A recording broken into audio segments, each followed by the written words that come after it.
Hey, in this video, I want to talk about how you might lead through your time in God's Word. Question 4 in our discovery groups, what does God's Word say to us? This will probably be the bulk of your time in group. We want to study God's Word. We believe that God has given us His Word so that we can know everything that we need to know about Him.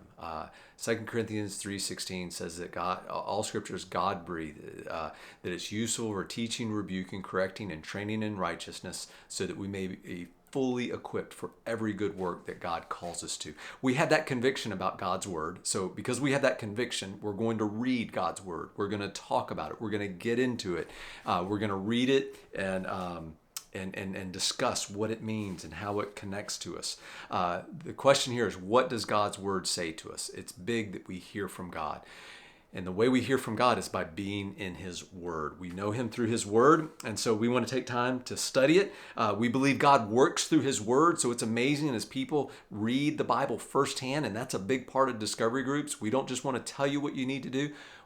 We want to have you read God's Word, and then we want God's Word to have its way with you. We want to allow it to get into your heart and work through it. So big part of that is read God's Word. Read it together as a group. One thing my group, we've been doing fairly regularly is we started reading it, and people would, as we started talking through it, they're like, wait, I can't remember what it was.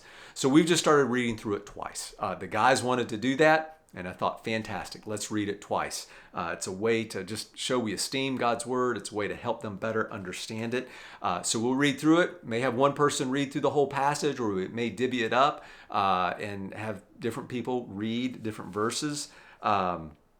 Sometimes you need to help people know, hey, the chapters are the big numbers, the verses are the small numbers. You may need to have that conversation with your group, help them to know where to start from. You'll also find a list of questions in your booklet. You may work through these one at a time and just have everybody give a short answer to each one. You may have one person just share on a topic and then see if anybody else has something to add to it. In the beginning, particularly as people are new, I would have them share. Everybody go through and just tell me what you liked in the passage. If somebody is new to a Bible study, that question is meant to be kind of an easy win. Help them to talk about it and just get comfortable talking about the Bible, sharing in a group. Those are big steps. It's huge when people come to a Bible study. It's huge when they begin to share what they are reading. And they're probably going to become more comfortable as they see as when they share that it encourages other people. So those questions, what did you like in the passage? What grabbed your attention? How would you summarize this passage? Again, summarizing the passage is a great way to talk about what it means, as well as just reiterate some of the main points of the passage. So those are great questions to add. We also have a compilation of other questions that you could, if you need to change up the group or feel like you need some other ideas, what is the main point of this passage? That is a great question to ask as well. Let me also tell you that as you go through group, you may read a passage and then people want to talk about the dinosaurs, want to talk about the creation of the world. Was it 7 days or literal days, figurative days? What's going on there, and how do you reconcile faith and evolution? And you're like, well, we just read Psalm 1. How does this connect to our passage? What I try and do with our groups is try and focus on the passage at hand. And at times I may say, hey, that's a great question. That's kind of a different passage that would deal with that. Let's focus on this passage. Sometimes people may say things that seem rather off the wall. And a question that I'll often ask them is, hey, what does this passage say about that? Or where did you get that idea from this passage? Again, some people may come in and want to do a full-blown biblical theology on a topic and go through the whole Old Testament and the whole New Testament, or they have questions on that. Remember, the goal of these is to trust the process. People may have questions that you're not going to get to that until the 10th week. Just trust the process. Focus on where you're at. Hey, let's just study this passage tonight. Let's talk about what this passage says about that issue. You could talk all night about the dinosaurs and the dating of the earth and all these other things, but just keep coming back to the passage at hand. As a facilitator, that's a great question to ask.